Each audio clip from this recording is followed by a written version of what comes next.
Hello to all. હવે આપણે આ લેક્ચરની અંદર આપણું જે મેડિકલનું પેપર છે એમાં આગળ યુનિટ 1માં જ કન્ટિન્યુ કરીશું. તો આપણો topic that is the microbial pathogenicity. Is the microbial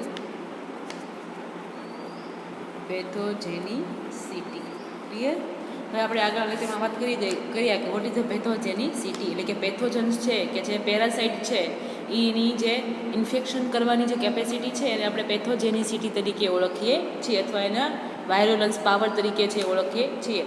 કોઈ પણ બેક્ટેરિયા છે એની પાસે જેમ વધારે પેથોજેનિસિટી, વધારે બેક્ટેરિયા એટલું બધું આપણી માટે હાર્મફુલ, એટલે કે એટલું પ્રમાણે આપણામાં ડિઝીઝ છે વધારે પ્રમાણમાં કરી શકે છે. તો પેથોજેનિસિટીને તમે વાયરોલન્સ તરીકે પણ ઓળખી શકો છો, વાયરોલન્સ પાવર તરીકે પણ ઓળખી શકો છો. તો હવે આપણે આ જે માઇક્રોબિયલ પેથોજેનિસિટી છે એના વિશે જોશું. હવે જે માઇક્રોબ્સ છે એની એની બે કેરેક્ટરિસ્ટિક્સ છે કે જે પેથોજેનિસિટી છે એને ફર્ધર છે એ ડિસ્ક્રાઇબ કરે છે કે જો બે ક્વોલિટી માઇક્રોબ્સ પાસે હશે તો જે માઇક્રોબ છે એ સારું એવું પેથોજેન તરીકે વર્ક કરી શકે છે. કઈ કઈ બે ક્વોલિટી? તો કે first quality that is the invasiveness, and second one that is the toxigenicity. Clear?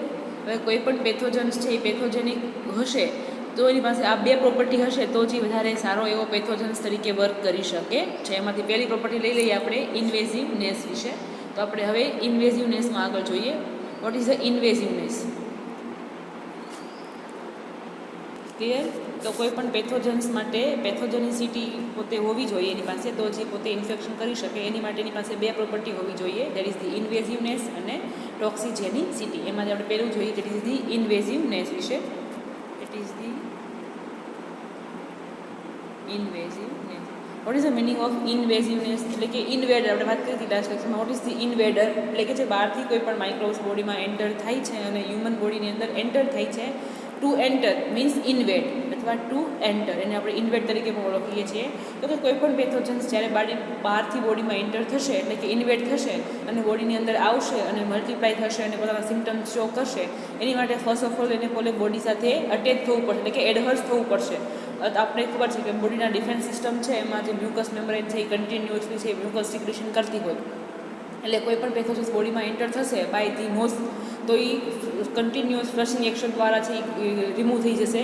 અને સ્ટમકમાં ખબર છે એસિડિક પીએચ હોય તો પીએચના કારણે પણ પોતે કિલ થઈ જશે. અને તમારો જે મ્યુકોસલ સરફેસના જે સેલ્સ છે એ સિલિયાવાળા હોય એટલે કન્ટિન્યુઅસ પોતાના ફ્લશિંગ એક્શન થ્રુ એ માઇક્રોબ્સને છે એ બોડીની અંદરથી બહાર એક્સપેલ આઉટ કરવાનું છે એ કન્ટિન્યુઅસ કામ કરતા હોય. તો કોઈ પણ પેથોજન્સ જે બહારથી બોડીમાં એન્ટર થાય છે એની પાસે ફર્સ્ટ ઇન્વેડ થવા માટે, કે બોડીની અંદર એન્ટર થઈ અને ત્યાં એડહર્સ થવા માટે પોતાની પાસે ફર્સ્ટ ઓફ ઓલ બે કેરેક્ટરિસ્ટિક છે એ હોવી જોઈએ for the invasiveness. First of all શું કેરેક્ટરિસ્ટિક છે? That is the first character, that is the adherence to the cell surface. Clear? જો પોતે એડહર્સ નહીં થાય, પોતે કોઈ પણ બોડીના ટિશ્યુ સાથે અટેચ નહીં થાય તો એ કોઈ પણ બોડીના સેલ્સ દ્વારા, મેક્રોફાજના સેલ્સ છે કે કોઈ પણ મ્યુકસ સિક્રેશનના મ્યુકસના સેલ્સ, આપણે ખબર છે કે મ્યુકસ મેમ્બ્રેનમાં પણ એન્ટીબોડી IgA આવેલું હોય એટલે એના થ્રુ પણ કોઈ પણ એન્ટીજન છે એ ઇઝીલી છે એટલે કે કોઈ પણ પેથોજન્સ છે એ કિલ થઈ શકે. એટલા માટે પોતે ફ્રી ફોર્મમાં હશે બોડીની અંદર તો કોઈ પણ જગ્યાએ ડિઝીઝ છે એ ઇન્ફેક્શન કરી શકશે નહીં. એટલે એને કોઈ પણ પર્ટિક્યુલર જગ્યાએ જઈને પહેલાં અટેચ થવું પડશે. એટલે એને અટેચ થવા માટે એડહરન્સ માટે એને તો એડહરન્સ માટે એની કોઈ પણ સેલ સરફેસ સાથે એડહર્સ થવું પડશે. અને બીજું એને ત્યાં એડહર્સ થાય અને ગ્રોથ થવાનું, એડહર્સ થયા પછી શું થશે? ગ્રોથ થશે પોતે અને મલ્ટીપ્લાય થશે. Grow and multiplication of the bacteria cell at the site of the એડહરન્સ.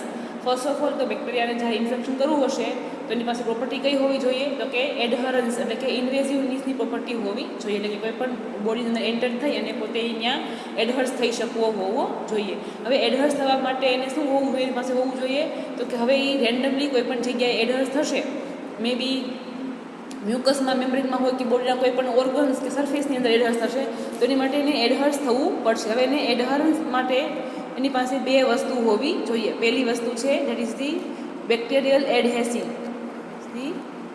Bacterial adhesin આપણે અહીંયા જોઈએ, એડહરન્સમાં જોઈએ. એડહરન્સ ટુ સેલ સરફેસમાં એની પાસે, એટલે કે એને કોઈ પણ સેલ હોસ્ટના સેલ સાથે એડહર્સ થવું પડશે. હવે એને એડહર્સ થવા માટે એની પાસે એડહરન્સ માટેના સબસ્ટન્સ હોવા જોઈએ. એમાં પહેલું છે that is the bacterial adhesin. Clear? Adhesin છે એ એવું એવું પ્રોટીન્સ છે કે જે બેક્ટેરિયા છે એને પેથોજન્સ છે એને હોસ્ટના કોઈ પણ સેલ સાથે અટેચ કરવામાં હેલ્પ કરવાનું કામ કરે છે. એડહેસિન નામના પ્રોટીન છે એ તમારા પેથોજન્સની સરફેસ ઉપર આવેલા હોય છે કે જે હોસ્ટના સેલ સાથે અટેચ થાય છે. હવે હોસ્ટના સેલ સાથે અટેચ તો થશે, એની માટે હોસ્ટ સેલ પાસે પણ શું હોવું જોઈએ? તો કે રિસેપ્ટર હોવા જોઈએ. ક્લિયર? હોસ્ટના સેલ પાસે પણ રિસેપ્ટર હોવા જોઈએ. Receptor on the host cell કે જેના સાથે એ પોતે બાઇન્ડ થશે. ક્લિયર? એટલે કે હોસ્ટ સેલ પાસે પણ પોતે રિસેપ્ટર હોવા જોઈએ કે જેના થ્રુ એ બેક્ટેરિયલ સેલ સાથે બાઇન્ડ થઈ શકે, અને બેક્ટેરિયલ સેલ્સ પાસે પણ વાઇસા વર્સા એડહેસિન એટલે કે એવું પ્રોટીન હોવું જોઈએ કે જેના થ્રુ એ કોઈ પણ હોસ્ટ સેલ સાથે બાઇન્ડ થઈ શકે. ફર્સ્ટ ઓફ ઓલ કોઈ પણ પેથોજન્સ જો બોડીમાં એન્ટર થશે અને ઇન્ફેક્શન કરવું હશે તો એને ગમે ત્યાં જગ્યાએ એડહર્સ તો થવું પડશે, એટલે કે અટેચ થવું પડશે. હવે અટેચમેન્ટ માટે એની પાસે શું હોવું જોઈએ? તો કે એડહેસિન એટલે કે પ્રોટીન હોવા જોઈએ કે જેના થ્રુ એ પોતે હોસ્ટ સેલ સાથે બાઇન્ડ થઈ શકે. અને વાઇસા વર્સા હોસ્ટ સેલ પાસે પણ શું હોવું જોઈએ? એની માટે રિસેપ્ટર હોવા જોઈએ કે જેના થ્રુથી બેક્ટેરિયલ સેલ સાથે છે એ પોતે બાઇન્ડ થઈ શકે છે. ક્લિયર? તો હવે આપણે જોઈએ એમાં બેક્ટેરિયલ એડહેસિન જોઈએ, એટલે કે બેક્ટેરિયા પાસે જે સબસ્ટન્સ આવેલા છે એડહેસિન એની વિશે જોઈએ. ક્લિયર? તો કોઈ બી ધારો કે આ પેથોજન્સ છે અને આ કોઈ હોસ્ટ સેલ્સ છે, તો હવે આપણે પહેલી પ્રોપર્ટી જોઈએ છીએ કે પેથોજેનિક પાવર હોવા માટે એની પાસે બે પ્રોપર્ટી હોવી જોઈએ. પહેલું છે ઇનહેઝિવનેસ એટલે કે ઇન્વેડિવનેસ અથવા ઇનહેઝિવનેસ. તો હવે જે ઇન્વેઝિવનેસ છે એટલે કે કોઈ પણ વસ્તુની અંદર એન્ટર થવું, તો કે એન્ટર થવા માટેની પાસે શું હોવું જોઈએ? તો કે એડહેસિવ માટે એડહરન્સ થવા જોઈએ. પહેલાં તો બોડીની અંદર એન્ટર થાય પછી ત્યાં કોઈ પણ ઓર્ગન્સમાં અથવા કોઈ પણ બોડીના પાર્ટ્સમાં એ પોતે એડહર્સ થવા જોઈએ, એટલે કે અટેચ થવા જોઈએ. અટેચમેન્ટ માટેની પાસે અટેચમેન્ટ માટેના એડહેસિન પ્રોટીન આવેલા હોવા જોઈએ. ક્લિયર? અને આ છે હોસ્ટ સેલ, અને તો હોસ્ટ સેલ પાસે એની અકોર્ડિંગ એના રિસેપ્ટર આવેલા હોવા જોઈએ, તો જ બંને વચ્ચે અટેચમેન્ટ છે એ પોસિબલ બને છે. હવે જે બેક્ટેરિયલ સેલ પાસે એડહેસિન નહીં હોય એ પોતે પેથોજન્સ તરીકે વર્ક કરી શકશે નહીં, કેમ કે બોડીમાં એન્ટર થશે પછી કંઈ બાઇન્ડ જ થશે નહીં, તો બોડીમાં ફ્રી રહેશે. તો બોડીના બધા અલગ અલગ સિસ્ટમ છે એ ડિફેન્સ સિસ્ટમ દ્વારા એ બોડીની બહાર એક્સપેલ આઉટ છે એ થઈ જશે. તો જે એડહેસિન સબસ્ટન્સ છે એના ફર્ધર બે ટાઈપ છે. એડહેસિન છે એ બે ટાઈપના, એટલે કે બેક્ટેરિયલ એડહેસિન છે એ બે ટાઈપના જોવા મળે છે. કયા? તો કે ફર્સ્ટ ધેટ ઇઝ ધી પિલી અને નેક્સ્ટ છે નોન પિલસ.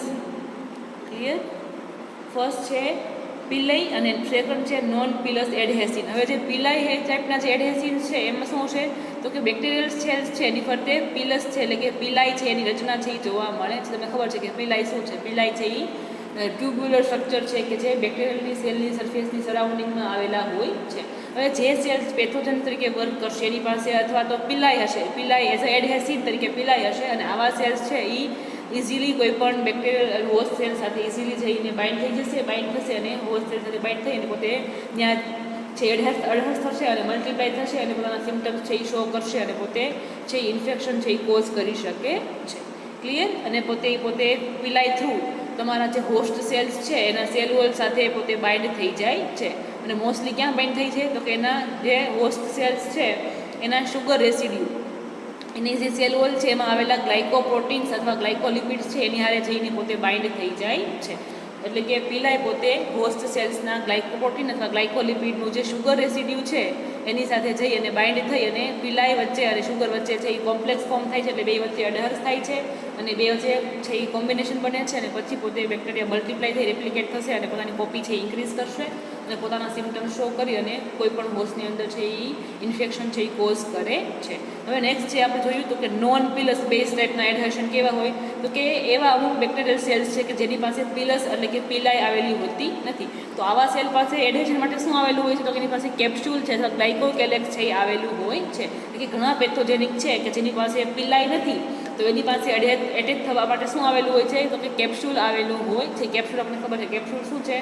તો કે કેપ્સ્યુલ છે એ સ્લાઇમ છે, ચીકણું છે કે જે સેલ વોલની ઉપર આવેલું હોય છે, અને આ કેપ્સ્યુલ થ્રુ કોઈ પણ બેક્ટેરિયલ સેલ્સ છે એ પોતે હોસ્ટ સેલ સાથે બાઇન્ડ થઈ શકે છે અને પોતે બાઇન્ડ થયા પછી પોતે રેપ્લિકેટ થઈ અને પોતાની કોપી ઇન્ક્રીઝ કરી અને ફર્ધર પછી પોતે ઇન્ફેક્શન છે એ કોઝ કરી શકે છે. ક્લિયર? તો હવે આવા જે એડહેશન છે એની માટે અલગ અલગ બેક્ટેરિયલ એડહેશન બે ગ્રુપના છે, પિલાઈ અને નોન પિલસ ટાઈપના. એટલે ઘણા પેથોજન્સ છે એની પાસે પિલાઈ આવેલી હોય છે for the attachment two the host cell. અને ઘણા પેથોજેનિક બેક્ટેરિયા છે એની પાસે કેપ્સ્યુલ અથવા નોન પીલસ ટાઈપના એટલે કે ગ્લાયકોકેલેક્સ આવેલું હોય છે for the adhesion to the host cell. આ બંને થ્રુ છે એ તમારો હોસ્ટ સેલ સાથે તમારો પેથોજન છે એ બાઇન્ડ થાય છે. ક્લિયર? તો આ વાત થઈ ગઈ આપણે બાઇન્ડિંગ માટેની. હવે આપણે બીજું જોયું હતું તો કે પોતે છે અમુક જે સેલ્સ છે કે જેની પાસે પીલસ નથી અને ગ્લાયકોકેલિક્સ પણ નથી, તો ઘણા સેલ પાસે એક્ઝામ્પલ છે સ્ટ્રેપ્ટોકોકસ પાયોજીન્સ. ધારો કે સ્ટ્રેપ્ટોકોકસ પાયોજીન્સનો સેલ્સ છે તો એની પાસે કેપ્સ્યુલની જગ્યાએ શું આવેલું હોય છે તો કે એની પાસે આવેલું હોય છે લિપોટીકોઇક એસિડ. લિપોટીકોઇક એસિડ અથવા પ્રોટીન એફ અથવા પ્રોટીન એમ છે એ જોવા મળે છે એઝ અ નોન પીલસ તરીકે જ. પીલસ નહીં પણ પીલસ સિવાયના ગ્રુપમાં જ આવે છે કેપ્સ્યુલ અથવા લિપોટોઇક એસિડ અથવા પ્રોટીન એમ અથવા પ્રોટીન એફ. પણ ઘણા સેલ્સમાં કેપ્સ્યુલ ન જોવા મળે તો એવા સેલ્સની અંદર લિપોટોઇક એસિડ અથવા પ્રોટીન એફ અને પ્રોટીન એમ જેવા જે છે એ એડહેસિવ સબસ્ટન્સ છે એની સેલ ઉપર જોવા મળે છે કે જેના થ્રુ તમારો બેક્ટેરિયલ સેલ્સ છે એ તમારા હોસ્ટ સેલ સાથે બાઇન્ડ થઈ શકે છે. ક્લિયર? તો આ છે પ્રોટીન એફ, કેપ્સ્યુલ, લિપોટોઇક એસિડ્સ આ બધા છે એ નોન પીલસ બેઝના એડહેશન સબસ્ટન્સ છે કે જે મોસ્ટલી પેથોજન્સ છે એની પાસે જોવા મળે છે. હવે બીજું તો કે એડહરન્સ માટે પેથોજન્સ પાસે જેમ પીલાય અથવા નોન પીલસ ટાઈપના એડહેસિવ સબસ્ટન્સ આવેલા હોવા જોઈએ, લાઈક વાયસા વર્ષા તમારા હોસ્ટ સેલ પાસે રિસેપ્ટર પણ આવેલા હોવા જોઈએ. હોસ્ટ પાસે રિસેપ્ટર નહીં હોય તો પીલસ કઈ જગ્યાએ એને બાઇન્ડ થશે, એટલે તમારા હોસ્ટ પાસે વાયસા વર્ષા એની અકોર્ડિંગ રિસેપ્ટર પણ આવેલા હોવા જોઈએ. તો જ હોસ્ટ વચ્ચે અને તમારા પેરાસાઇટ વચ્ચે છે એ રિલેશનશિપ છે એસ્ટાબ્લિશ થશે અને ઇન્ફેક્શન છે એ કોઝ થાય છે. ક્લિયર? આ વાત થઈ ગઈ આપણે એડહેશન સબસ્ટન્સ વિશે. હવે નેક્સ્ટ આપણે પહેલાં જ વાત કરી હતી કે પહેલાં તો પોતે શું થશે બેક્ટેરિયા, તો કે બેક્ટેરિયા બોડીમાં એન્ટર થશે, હોસ્ટ સેલના રિસેપ્ટર સાથે બાઇન્ડ થશે. હવે બીજું શું કરશે, પોતે રિસેપ્ટરને બાઇન્ડ થઈ પછી ગ્રો થશે, મલ્ટીપ્લાય થશે અને પોતે જે સાઇટ છે એની જગ્યાએ પોતે મલ્ટીપ્લાય થશે અને પોતાની કોપી છે એ ઇન્ક્રીઝ કરશે. ક્લિયર? તો હવે તમારા જે સેલ્સ છે પેથોજેનિક સેલ્સ એ પોતે હોસ્ટ સાથે બાઇન્ડ થઈને મલ્ટીપ્લાય થશે. તો એનું સેકન્ડ ફેક્ટર વાત કરી it is the invasive tissue followed by inflammation. Next factor આપણું જોયું દેટ ઇઝ ધી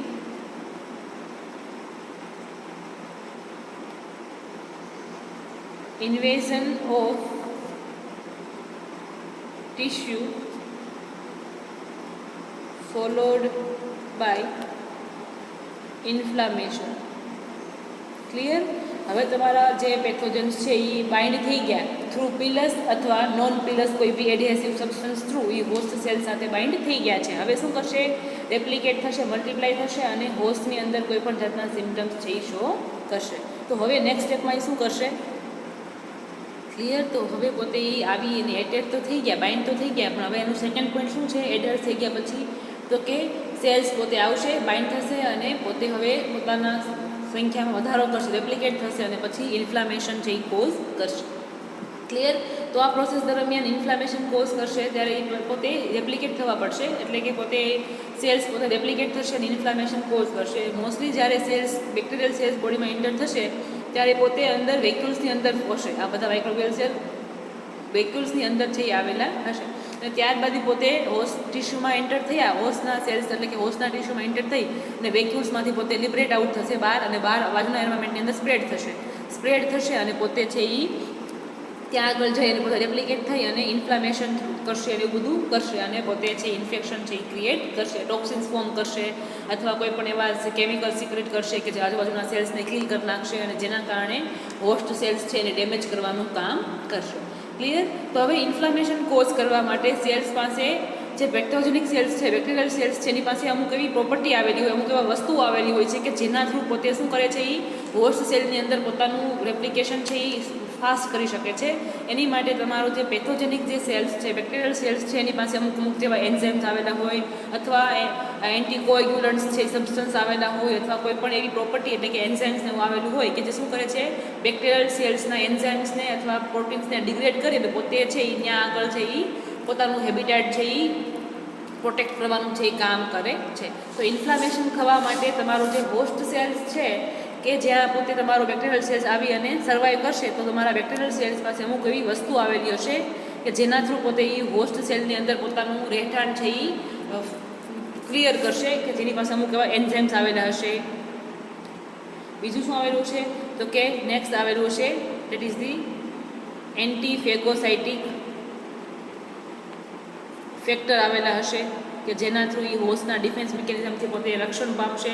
પોતે જો ફેગોસાઇટ થઈ જશે તો પોતે ફર્ધર ડિઝીઝ છે એ કોઝ કરી શકશે નહીં. એટલે એની પાસે એવા એન્ટીફેગોસાઇટિક ફેક્ટર આવેલા હશે કે જે પોતે હોસ્ટના મેક્રોફાજના સેલ્સ દ્વારા પોતે એ ફેગોસાઇટ થઈ શકે નહીં. ત્યારબાદ નેક્સ્ટ છે બાયોફિલ અને નેક્સ્ટ છે ઇન્ટ્રાસેલ્યુલર સર્વાઈવલ. ઇન્ટ્રાસેલ્યુલર survival clear. હવે તમારું જે કોઈ પણ બેક્ટેરિયા છે એની પાસે અલગ અલગ છે એ મિકેનિઝમ છે એ આવેલી હશે. આ મિકેનિઝમ થ્રુ એ શું કરશે, હોસ્ટના ડિફેન્સની સામે પોતે લડશે અને હોસ્ટના ડિફેન્સને બ્રેક કરશે અને પોતે રેપ્લિકેટ થઈ અને મલ્ટીપ્લાય થઈ અને પોતાના સિમ્ટમ્સ છે એ શો કરશે. તો વાત કરીએ આપણે ફર્સ્ટ ઓફ ઓલ એન્ઝાઇમ્સ. તો તમારું જે પેથોજન્સ છે એમાં અમુક એવા અલગ અલગ ટાઈપના પેથોજન્સ વાઇઝ સ્પીસીસ વાઇઝ અમુક એવા અંદર એન્ઝાઇમ્સ આવેલા હોય છે કે જે એન્ઝાઇમ્સ શું કરે છે, હોસ્ટ સેલ્સને ડેમેજ કરી અને પોતે પોતાનું રહેઠાણ ત્યાં જમાવી દે છે. તો એન્ઝાઇમ્સ વાત કરીએ તો એના એન્ઝાઇમ્સ આવેલા હશે તો કે એની અંદર અલગ અલગ 4 થી 5 ટાઈપના એન્ઝાઇમ્સ અહીંયા મેન્શન કર્યા છે. તો એમાં પહેલો એન્ઝાઇમ્સ છે that is the hyaluronic acid and collagenase. Clear. તમારા પેથોજન્સ પાસે એન્ઝાઇમ્સ આવેલા છે, એમાં 4 થી 5 એન્ઝાઇમ્સ આપણે અહીંયા ડિસ્કસ કરવાના છે. એમાંથી પહેલો એન્ઝાઇમ્સ છે હાયલ્યુરોનિડેઝ એન્ઝાઇમ્સ અને કોલાજીનેઝ એન્ઝાઇમ્સ તમારા પેથોજન્સ પાસે આવેલા હશે. હવે આ એન્ઝાઇમ શું કરશે તો કે મોસ્ટલી જે હાયલ્યુરોનિક એસિડ છે એને ડિગ્રેડ કરશે અને કોલાજીનેઝ છે એ કોલાજન છે એને ડિગ્રેડ કરશે, કે જેના કારણે પોતે તમારા હોસ્ટ સેલની અંદર એક ટિશ્યુમાંથી બીજા ટિશ્યુની એટલે કે બીજા સેલ્સની અંદર પોતે છે ઇઝીલી સ્પ્રેડ થઈ શકે. ક્લિયર. કોણ તો કે બેક્ટેરિયા પોતે એક સેલમાંથી બીજા સેલમાં સ્પ્રેડ થશે એટલા માટે શું કરશે તો કે તમારું જે હોસ્ટ સેલ્સ છે એનું જે કોલાજન છે અથવા એનું જે હાયલ્યુરોનિક એસિડ છે એ પોતે બ્રેક કરશે અને બ્રેક કરી અને એક સેલમાંથી બીજા સેલમાં પોતે છે એ સ્પ્રેડ થાય છે. ક્લિયર. અને આ તમારો જે હાયલ્યુરોનિક એસિડ ક્યાં આવેલો હોય છે તો કે આપણા જે ટિશ્યુ છે જે મોસ્ટલી જે આપણા સ્કિનના ટિશ્યુ છે એ ટિશ્યુની અંદર મોસ્ટલી હાયલ્યુરોનિક એસિડ છે એ આવેલો હોય છે. તમારા બેક્ટેરિયલ સેલ પાસે હાયલ્યુરોનિડેઝ નામનો એન્ઝાઇમ આવેલો હોય છે. આ તમારો જે એન્ઝાઇમ શું કરે છે તો કે હાયલ્યુરોનિક એસિડ છે એને ડિગ્રેડ કરશે અને કોલાજીનેઝ છે એ કોલાજનને ડિગ્રેડ કરશે અને તમારા હોસ્ટ સેલના આજુબાજુના ટિશ્યુમાં પોતે સ્પ્રેડ થશે અને સ્પ્રેડ થઈ મલ્ટીપ્લાય થઈ અને પોતે પોતાના જે કોઈ પણ સિમ્ટમ્સ છે એ શો કરે છે. ક્લિયર. તો હવે જે હાયલ્યુરોનિડેઝ એન્ઝાઇમ્સ છે એ કોના દ્વારા પ્રોડ્યુસ થાય છે મોસ્ટલી તો કે સ્ટ્રેપ્ટોકોકસ પાયોજીન્સ દ્વારા સિક્રેટ થાય છે. અને જે તમારો કોલાજીનેઝ એન્ઝાઇમ છે મોસ્ટલી ક્લોસ્ટ્રીડિયમ છે પેરીફિન્ચ એના દ્વારા સિક્રેટ થાય છે. પરફિન્ચ. ક્લિયર. તો હાયલ્યુરોનિડેઝ એન્ઝાઇમ્સ અને કોલાજીનેઝ એન્ઝાઇમ્સ થ્રુ એ પોતે શું કરે છે આજુબાજુના જે ટિશ્યુઝ છે એની વચ્ચેના જે છે ટિશ્યુ વચ્ચેનું જે બોન્ડિંગમાં જે આવેલો હોય જે સબક્યુટેનિયસ ટિશ્યુની અંદર જે એસિડ આવેલો હોય એને પોતે ડિગ્રેડ કરશે અને આજુબાજુના ટિશ્યુમાં પોતે સ્પ્રેડ થાય છે. નેક્સ્ટ એન્ઝાઇમ કયો આવેલો હશે એની અંદર that is the collagenase enzyme. That is the coagulase enzyme. Clear. હવે કોએગ્યુલેઝનું કામ શું છે? કોએગ્યુલેઝ એન્ઝાઇમ્સ છે એ બ્લડ ક્લોટિંગમાં પ્લાઝમા બ્લડ ક્લોટ કરવાનું કામ કરે છે. તો ઘણા સેલ્સ છે જે સ્ટ્રેપ્ટોકોકસ ઓરિયસના સેલ્સ પોતે શું કરે છે કોએગ્યુલેઝ એન્ઝાઇમ્સ છે એ સિક્રેટ કરે છે કે જેના કારણે તમારું બ્લડ છે એ ક્લોટ થતું નથી, અથવા એવા એન્ઝાઇમ્સ સિક્રેટ કરશે કે જેના થ્રુ એ પોતે આજુબાજુના સેલ્સની અંદર સર્વાઈવ છે એ કરી શકે છે. એની અંદર બ્લડ છે એ કોએગ્યુલેશનનું કામ શું છે તો કે બ્લડ ક્લોટ કરવાનું. હવે બ્લડ ક્લોટિંગમાં શું થાય છે તો કે બ્લડ સેલ્સ બ્લડ ફાઇબ્રિન્સ આ બધા આવી ભેગા થઈ મોસ્ટલી જે છે એ બધે નેટવર્ક જેવું ફોર્મ કરી નાખે છે કે જેના કારણે બ્લડ છે એ આગળ ક્લોટ થઈ જાય અને કે જેના કારણે બ્લડ લોસ છે એ અટકી જાય. તો તમારું જે સ્ટ્રેપ્ટોકોકસ ઓરિયસનું જે સેલ્સ છે એની પાસે કોએગ્યુલેઝ એન્ઝાઇમ્સ છે એ આવેલો હોય છે કે જેના કારણે તમારો કોઈ પણ સેલ્સ અહીંયા એન્ટર થયો છે તો એ કોએગ્યુલેઝ સિક્રેટ કરશે કે જેના કારણે અહીંયા આજુબાજુમાં કોએગ્યુલેઝ થઈ અને બાજુમાં નેટવર્ક જેવું ફોર્મ થઈ જશે અને પોતે છે એ બીજા કોઈ પણ ફેક્ટર છે બોડીના એના થ્રુ પોતે પ્રોટેક્ટ છે એ થઈ જાય છે. એટલે પોતાની ઉપર નેટવર્ક જેવું છે એ ફોર્મેશન કરી નાખે છે વિથ હેલ્પ ઓફ કોગ્યુલેઝ એન્ઝાઇમ્સ, કે જેના કારણે કોઈ પણ ફેગોસાઇટિકનો સેલ્સ હવે તમારા સેલ્સ છે એને ફર્ધર ડિગ્રેડ કરી શકશે નહીં, કેમ કે પોતે કોગ્યુલેટ સિક્રિટ કરશે અને કોગ્યુલેટના કારણે પોતાની આસપાસ છે એ આસપાસના એરિયામાં છે એ નેટવર્ક જેવું ફોર્મ કરી દેશે, કે જેના કારણે હવે કોઈ પણ ફેગોસાઇટિકનો સેલ્સ છે એ તમારા સેપ્ટોકોકસના સેલ્સને ડિગ્રેડ કરી શકે નહીં. ક્લિયર? તો આ પણ મિકેનિઝમ છે એ અમુક એવા બધા પેથોજેનિક બેક્ટેરિયા છે એની અંદર છે એ જોવા મળે છે. ક્લિયર? હવે નેક્સ્ટ એન્ઝાઇમ્સ છે that is the next enzyme, that is the enzyme number 3, that is the streptokinase. Clear? તો જે સ્ટ્રેપ્ટોકોકસના જે સેલ્સ છે એની પાસે પોતાની પાસે સ્ટ્રેપ્ટોકાઇનેઝ એન્ઝાઇમ્સ પણ આવેલો હોય છે, કોગ્યુલેસ પણ હોય અને સ્ટ્રેપ્ટોકાઇનેઝ પણ હોય. પહેલાં વાત કરી કે સ્ટ્રેપ્ટોકોકસ શું કરશે તો કોગ્યુલેસ સિક્રેટ કરશે અને એની બાજુ જે બ્લડ પ્લાઝમામાં ફાઇબ્રિન્સ આવી જોડાઈને નેટવર્ક જેવું ફોર્મ કરી દેશે, કે જેના કારણે કોઈ પણ ફેગોસાઇટિકનો સેલ્સ છે એને ફેગોસાઇટ કરી શકે નહીં. હવે ત્યારબાદ તમારો જે સ્ટ્રેપ્ટોકાઇનેઝ એન્ઝાઇમ પોતે સિક્રેટ કરશે, કે જેના થ્રુ આ તમારો કોગ્યુલેઝ એન્ઝાઇમ છે પોતે ડિઝોલ્વ થઈ જશે, કે જેની અંદર આ જે પ્લાઝમા છે જે પોતે ઓલરેડી કોગ્યુલેટ થઈ ગયા છે પોતે અંદર ડિઝોલ્વ થઈ જશે અને જેના કારણે તમારો સ્ટ્રેપ્ટોકોકસ એક સેલમાંથી બીજા સેલની અંદર છે સ્પ્રેડ થઈ શકે છે. ક્લિયર? તો તમારો જે સ્ટ્રેપ્ટોકાઇનેઝ એન્ઝાઇમ શું કરશે તો કે ઓલરેડી જે પ્લાઝમા છે એ કોગ્યુલેટ થઈ ગયા છે એને ડિઝોલ્વ કરી અને પોતે ફ્રી થઈ જશે અને એકમાંથી બીજા સેલની અંદર ફર્ધર છે એ ટ્રાન્સફર થશે અને પોતે ત્યાં આવી અને મલ્ટીપ્લાય થઈ અને પોતે એકમાંથી બીજા સેલની અંદર પોતે સ્પ્રેડ ઇઝીલી છે એ સ્પ્રેડ થાય છે. Next enzyme that is the enzyme number 4, that is the IgA1 protease. અમુક જે પેથોજન છે એની પાસે IgA1 પ્રોટીએઝ નામના પણ એન્ઝાઇમ્સ છે એ આવેલા હોય છે. હવે ખબર છે આપણને કે આઈજી બોડી જે એન્ટીબોડી IgA છે એ ક્યાં આવેલા હોય છે મોસ્ટલી તો કે મ્યુકોસલ સરફેસની અંદર છે એ IgA એન્ટીબોડી છે એ આવેલા હોય છે. દેટ ઇઝ ધી સિક્રિટરી IgA ટાઈપના એન્ટીબોડી છે એ જોવા મળે છે મ્યુકોસલ સરફેસની અંદર.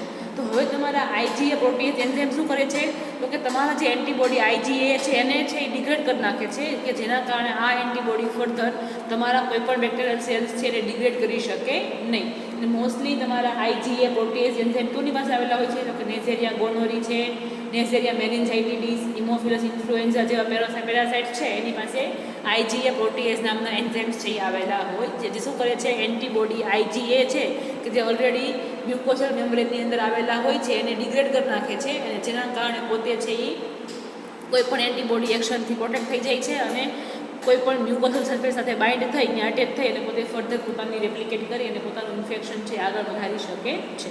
તો આવા બધા અલગ અલગ ટાઈપના એન્ઝાઇમ્સ છે એ તમારા કોઈ પણ પેથોજન્સ પાસે આવેલા હોય છે, કે જેના કારણે એ હોસ્ટમાં એન્ટર થશે. હોસ્ટના સેલ્સના ટિશ્યુની જે વચ્ચેનું જે લેયર છે કે ઘણા કોઈ પણ એસિડ્સ છે કે કોઈ પણ જે સેલ વોલ બનેલી છે સેલની સેલ વોલના જે સબસ્ટન્સ છે કમ્પોનન્ટ છે એને ડિગ્રેડ કરશે અને એક સેલમાંથી બીજા સેલમાં સ્પ્રેડ થશે અને ઇન્ફ્લામેશન છે એ કોઝ કરે છે. તો અલગ અલગ ટાઈપના એન્ઝાઇમ્સ છે એની અંદર છે એ પેથોજન્સની અંદર છે એ આવેલા હોય છે. હવે બીજી જે વસ્તુ છે that is the anti phagocytic factor પણ છે તમારા બેક્ટેરિયાની અંદર છે એ જોવા મળે છે. That is the B. First A હતું that is the enzymes, next B છે that is the anti phagocytic એક ફેક્ટર, એટલે કે તમારા જે હોસ્ટ પેરાસાઇટના સેલ્સ છે એની પાસે એન્ટી ફેગોસાઇટિક ફેક્ટર પણ આવેલા હોય છે. What is meaning of anti phagocytic એટલે કે જનરલી આપણા જે બોડીના ફેગોસાઇટિકના સેલ્સ છે એ શું કરશે કોઈ પણ એન્ટીજન્સ છે એને પોતાની અંદર એન્ટર કરી લેશે અને અંદર એન્ટર કરી અને ડિગ્રેડ કરી અને બહાર છે રિલીઝ કરી દેશે. આને કહેશું આપણે ફેગોસાઇટિકની પ્રોસેસ. તો તમારા જે બેક્ટેરિયલ સેલ્સ છે એની પાસે અમુક એવા ફેક્ટર આવેલા હોય છે કે જેના કારણે પોતે ફેગોસાઇટિક સેલ્સથી ફેગોસાઇટ થતા નથી. તો એની માટે અમુક અલગ અલગ ફેક્ટર્સ છે. પહેલું છે that is the capsule. First it is the capsule. Clear? ધારો કે અમુક જે બેક્ટેરિયલ સેલ્સ છે એની સેલ વોલ ઉપર કેપ્સ્યુલ છે એની પ્રેઝન્સ છે એ જોવા મળે છે અને આ કેપ્સ્યુલના કારણે કોઈ પણ ફેગોસાઇટિકના સેલ્સ છે એને ફેગોસાઇટ છે એ કરી શકતા નથી. મોસ્ટલી કેપ્સ્યુલ શેમાં જોવા મળે છે તો કે નેઝેરિયા મેનિન્જાઇટિસ છે, સ્ટ્રેપ્ટોકોકસ ન્યુમોની છે, આ બધા સેલ્સ છે એની પાસે કેપ્સ્યુલ છે એ જોવા મળે છે, કે જેના કારણે પોતે ફેગોસાઇટ થઈ શકતા નથી અને પોતે કિલ પણ થતા નથી. હવે બીજું શું છે કેપ્સ્યુલ સિવાયનું તો કે that is the cell wall protein. Next છે that is the cell wall protein. Clear? તો કે એના જે અમુક જે પેથોજન્સ છે એની સેલની સેલ વોલ ઉપર અમુક ટાઈપના એવા પ્રોટીન્સ આવેલા હોય. ધારો કે એક્ઝામ્પલ છે પ્રોટીન એ, પ્રોટીન એમ, જે કોનામાં જોવા મળે છે તો કે સ્ટ્રેપ્ટોકોકસ ઓરિયસ, કે જેની અંદર સેલ વોલ ઉપર પ્રોટીન એ અને પ્રોટીન એમ નામના જે ફેક્ટર છે એ જોવા મળે છે. અને આ ફેક્ટર શું કરે છે, તમારા સ્ટ્રેપ્ટોકોકસના સેલ્સ છે, સ્ટ્રેપ્ટોકોકસ ઓરિયસના સેલ્સ એને ફેગોસાઇટ થવા દેતા નથી, અને જેના કારણે પોતે છે એ તમારા હોસ્ટના સેલ્સથી ઇઝીલી છે એ બચી શકે છે. નેક્સ્ટ છે that is the third, that is the cytotoxic, તો સાઇટોટોક્સિન્સ. ક્લિયર? નેક્સ્ટ છે સાઇટોટોક્સિન્સ. હવે તમારા ઘણા સેલ્સ છે એની પાસે સાઇટોટોક્સિન્સ પણ આવેલા હોય છે. સાઇટો એટલે કે સેલ એટલે કે ટોક્સિક કેમિકલ્સ આવેલા હોય છે, જે શું કરે છે કે તમારા પેથોજન્સ છે એને પ્રોટેક્ટ કરવાનું કામ કરે છે.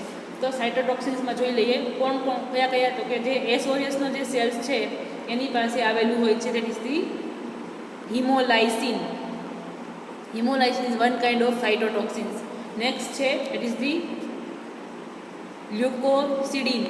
આ સાઇટોટોક્સિન્સના નામ ટોક્સિન્સ શું કરશે કે તમારા જે હોસ્ટ સેલ્સ છે એના હિમોગ્લોબિન અથવા કે એને આરબીસી અને ડબલ્યુબીસી, લ્યુકોસિન્સ છે એ શું કરશે, ડબલ્યુબીસીને બ્રેક કરશે, અને હિમોલાઇસિસ છે એ આરબીસીને બ્રેક કરશે. કોના? તો કે હોસ્ટના. ક્લિયર? કોનામાં જોવા મળે છે આ સાઇટોકાઇનિન્સ? તો કે બેક્ટેરિયા એટલે કે પેથોજેનિક સેલ્સમાં છે એ અલગ ટાઈપના સાઇટોટોક્સિન્સ જોવા મળે છે. એમ એક્ઝામ્પલ લઈએ આપણે સ્ટ્રેપ્ટોકોકસ ઓરિયસ, કે જેની અંદર હિમોલાઇસિન અને લ્યુકોસિડિન જોવા મળે છે. જે હિમોલાઇસિન શું કરે છે, આરબીસીને બ્રેક કરે છે, જ્યારે તમારું લ્યુકોસિડિન છે ડબલ્યુબીસીને બ્રેક કરી અને હોસ્ટ સેલ્સ છે એને કિલ કરવામાં અથવા એના બ્લડ સેલ્સને ડેમેજ કરવાનું કામ કરે છે, અને જેના કારણે તમારો સેલ્સ છે એસ ઓરિયસનો સેલ એક સેલ્સમાંથી બીજા સેલ્સમાં ઇઝીલી સ્પ્રેડ થઈ શકે છે. નેક્સ્ટ જોઈએ fourth number, it is the surface antigen. Clear? એટલે કે અમુક જે સેલ્સ છે એની સરફેસ ઉપર અમુક ટાઈપના એન્ટીજન છે એ જોવા મળે છે. એક્ઝામ્પલ છે તમારો જે સેલ્સ છે that is the cells of typhi. Salmonella ટાઇફીના સેલ્સની સરફેસ ઉપર છે એ એન્ટીજન એટલે કે વીઆઈ એન્ટીજનની પ્રેઝન્સ છે એ જોવા મળે છે. અને એની જે અને ઇકોલાઈના સેલ્સ છે એની જે એના જે છે એની ઉપર કે એન્ટીજન છે એની પ્રેઝન્સ છે એ જોવા મળે છે. Is the K antigen on the surface of E coli and V I antigen on the surface of Salmonella typhi. Clear? તો અમુક જે તમારા પેરાસાઇટ્સ છે અથવા પેથોજન્સ છે એની સરફેસ ઉપર અમુક ટાઈપના એન્ટીજન છે એની પ્રેઝન્સ છે એ જોવા મળે છે. આ એન્ટીજનનું શું કામ છે તો કે તમારા બેક્ટેરિયલ સેલ્સ છે એને ફેગોસાઇટ થતાં અટકાવે છે, એટલે કે એને ફેગોસાઇટ થવા દેતા નથી. That is the known as the surface antigen. Mostly જે તમારો ટાઇફીના જે સેલ્સ છે એની સરફેસ ઉપર વીઆઈ એન્ટીજન જોવા મળે છે, જ્યારે ઇકોલાઈના સેલ્સ છે એની સરફેસ ઉપર તમને કે એન્ટીજનની પ્રેઝન્સ છે એ જોવા મળે છે, કે તમારા બેક્ટેરિયલ સેલ્સ કે પેથોજેનિક સેલ્સ છે એને ફેગોસાઇટોસિસની પ્રોસેસથી બચાવવાનું કામ કરે છે. ક્લિયર? આ હતા આપણા અલગ બધા એન્ટી ફેગોસાઇટિક ફેક્ટર્સ. ક્લિયર? હવે જોઈ લઈએ that is the C, that is the biofilm. Next છે biofilm. What is the biofilm? તો કે તમારું બાયોફિલ્મ શું છે તો કે એગ્રીગેશન ઓફ ધી બેક્ટેરિયા, એટલે કે કોઈ પણ જગ્યાએ ધારો કે આ કોઈ સરફેસ છે, હોસ્ટ સેલની સેલ વોલ છે, સરફેસ છે, તો અહીંયા બેક્ટેરિયા બાઇન્ડ થશે, સરફેસ ઉપર એગ્રીગેટ થશે, અટેચ થશે, આને કહેશો બાયોફિલ્મ. Known as biofilm. એટલે કે કોઈ પણ સરફેસ અથવા કોઈ પણ હોસ્ટ સેલની સેલ વોલ ઉપર, એટલે કોઈ પણ સોલિડ સરફેસ હોય અથવા કોઈ પણ બાયોલોજિકલ સરફેસ હોય એની ઉપર તમારા બેક્ટેરિયા આવી અને બાઇન્ડ થઈ અને આખું એગ્રીગેટ એટલે કે આખું કોમ્પ્લેક્સ સ્ટ્રક્ચર ફોર્મ કરે છે, કે જેની અંદર ઘણા બધા બેક્ટેરિયા છે એ આવેલા હોય છે. તો આખા એગ્રીગેટને શું કહેવાય? બાયોફિલ્મ તરીકે છે એ ઓળખવામાં આવે છે. ક્લિયર? તો બાયોફિલ્મ છે એ પણ શું કરે છે તો કે બાયોફિલ્મના કારણે માઇક્રોબ્સ છે એની પોપ્યુલેશન છે એ વધી જાય છે કોઈ પણ એરિયા ઉપર, અને પોતે રેપ્લિકેટ થઈ અને નવા ન્યૂ જનરેશન છે એ ફોર્મ કરે છે, અને આ જનરેશન થ્રુ પોતે પોતાના સિમ્ટમ્સ ને એવું બધું છે એ શો કરે છે. ક્લિયર? તો આ થઈ ગયું તમારું C sub point, it is the biofilm. Next જોઈએ આપણે આગળ. નેક્સ્ટ જોઈએ that is the intracellular survival. Clear. હવે ઘણા સેલ્સ એવા છે, એક્ઝામ્પલ છે માઇકોબેક્ટેરિયમ ટ્યુબરક્યુલોસિસ, કે ફેગોસાઇટ થઈ જાય તોય પણ તમારા ફેગોસાઇટિક સેલની અંદર પણ પોતે ઇન્ટ્રાસેલ્યુલર અંદર પણ પોતે સર્વાઈવ છે એ કરી શકે છે. એક્ઝામ્પલ છે લઈ લઈએ, એક્ઝામ્પલ જોઈ લઈએ એટલે કે આ કોઈ ફેગોસાઇટિકનો સેલ્સ છે, આ તમારો કોઈ પણ બેક્ટેરિયા છે તો અંદર એન્ટર થશે, અંદર એન્ટર થઈને પછી પણ પોતે છે એ સર્વાઈવ કરી શકે છે. ઇટ ઇઝ ધી માઇકોબેક્ટેરિયમ ટ્યુબરક્યુલોસિસનો સેલ્સ. ક્લિયર. તો અમુક સેલ્સ પાસે આવી પ્રોપર્ટી પણ જોવા મળે છે કે જે પોતે તમારા બોડીના જે ફેગોસાઇટિકના સેલ્સ છે એના થ્રુ એન્ટર પોતે એંગલ્ફ થઈ ગયા છતાં પોતે ઇન્ટ્રાસેલ્યુલર થ્રુ પણ પોતે છે એ સર્વાઈવ કરી શકે છે. ક્લિયર. તો અલગ અલગ ટાઈપના આવા ટાઈપના ઇન્વેઝિવ માટેના આવા ટાઈપના પ્રોપર્ટી છે એ તમારા બેક્ટેરિયલ સેલ્સ પાસે હોવી જોઈએ. ક્લિયર. તો આપણે વાત કરી કે કોઈ પણ પેથોજન છે એની પાસે પેથોજેનિસિટી હોવા માટે એની પાસે બે કેરેક્ટર હોવા જોઈએ. પહેલું છે ઇન્વેઝિવનેસ અને બીજું છે ટોક્સિજેનિસિટી. હવે આપણે ઇન્વેઝિવનેસમાં થોડુંક રિવાઇઝ કરી લઈએ, શોર્ટમાં લઈ લઈએ. તો કે ઇન્વેઝિવનેસ એટલે કે કોઈ પણ વસ્તુની અંદર એન્ટર થવું. બેક્ટેરિયલ સેલ્સ છે ઇન્ફેક્શન કરવું છે તો એને હોસ્ટની અંદર એન્ટર થવું પડશે. તો હવે ઇન્વેઝિવનેસ અંદર ઇન્વેડ થવા માટે એની પાસે બે વસ્તુ હોવી જોઈએ. પહેલી વસ્તુ તો કે એની પાસે એડહેસિવ માટેના સબસ્ટન્સ હોવા જોઈએ, અને બીજું તો કે હોસ્ટ સેલ પાસે એવા સરફેસ હોવા જોઈએ, સરફેસ માટેના એવા સરફેસ માટે એવા રિસેપ્ટર હોવા જોઈએ કે જેના સાથે પોતે બાઇન્ડ થઈ શકે. ક્લિયર. હવે પોતે પહેલાં એડહર્સ થશે એટલે કે એટેચ થશે, પછી પોતે રેપ્લિકેટ થઈ મલ્ટીપ્લાય થઈ અને પછી પોતે પોતાના સિમ્ટમ્સ શો કરશે. હવે એડહેશન થવા માટેની પાસે એડહેસિવ સબસ્ટન્સ હોવા જોઈએ. હવે બેક્ટેરિયા પાસે બે ટાઈપના સબસ્ટન્સ હોય કે પિલાઈ બેઝ અને નોન પિલસ ટાઈપના એડહેસિવ સબસ્ટન્સ છે એ બેક્ટેરિયામાં જોવા મળે છે. હવે ત્યારબાદ વાત કરીએ આપણે એડહેસ થઈ ગયા. હવે એડહેસ થઈ પોતે શું કરશે? પોતાના સંખ્યામાં વધારો કરશે, પોતાના રેપ્લિકેટ થશે, મલ્ટીપ્લાય થશે. ક્લિયર. તો પોતે મલ્ટીપ્લાય થશે ત્યારે જે હોસ્ટના જે સેલ્સ છે એ પણ પોતે ઇન્ટરફિયર કરશે. એટલે તમારા બેક્ટેરિયલ સેલ્સ પાસે એવું કંઈક સબસ્ટન્સ હોવા જોઈએ કે જે શું કરે, હોસ્ટના સેલ્સને ડેમેજ કરી અને પોતે એક સેલમાંથી બીજા સેલ્સની અંદર જઈ શકે. તો એની માટે બેક્ટેરિયલ સેલ્સ પાસે શું હોવું જોઈએ? એવા તો અમુક એવા એન્ઝાઇમ્સ હોવા જોઈએ. એન્ઝાઇમ્સમાં કયા તો કે હાઈ ન્યુરોનિડેઝ એન્ઝાઇમ્સ છે, કોએગ્યુલેઝ એન્ઝાઇમ્સ છે, પછી IgA1 પ્રોટીએઝ એન્ઝાઇમ્સ છે. આ બધા એન્ઝાઇમ્સ એની પાસે હોવા જોઈએ. બીજું શું હોવું જોઈએ એની પાસે? તો કે એન્ટી ફેગોસાઇટિક ફેક્ટર હોવા જોઈએ, કે કેપ્સ્યુલ છે, પછી સરફેસ એન્ટીજન્સ છે. આ બધા એની પાસે એવા ફેક્ટર્સ હોવા જોઈએ કે જે પોતે અંદર હોસ્ટ સેલની અંદર સેફ રહી શકે. પોતાની અંદર પોતે હોસ્ટ સેલમાં જો પોતે સેફ નહીં હોય તો પોતે હોસ્ટની અંદર મલ્ટીપ્લાય થઈ શકશે નહીં અને ફર્ધર ડિઝીઝ છે એ કરી શકશે નહીં. અને ત્યારબાદ બીજું શું હોવું જોઈએ એની પાસે? તો કે બાયોફિલ્મ છે એ ફોર્મ કરી શકતા હોવા જોઈએ, અને પોતે એની પાસે ઇન્ટ્રાસેલ્યુલર સર્વાઈવલ માટેનો પાવર પણ એની પાસે હોવો જોઈએ. તો આ બધી વાત થઈ આપણે ઇન્વેઝિવનેસ વિશે. હવે આપણે જે નેક્સ્ટ ટોપિક જે ટોક્સિજેનિસિટી આપણે નેક્સ્ટ પોઈન્ટની અંદર એટલે કે નેક્સ્ટ લેક્ચરની અંદર જોઈશું. That's it.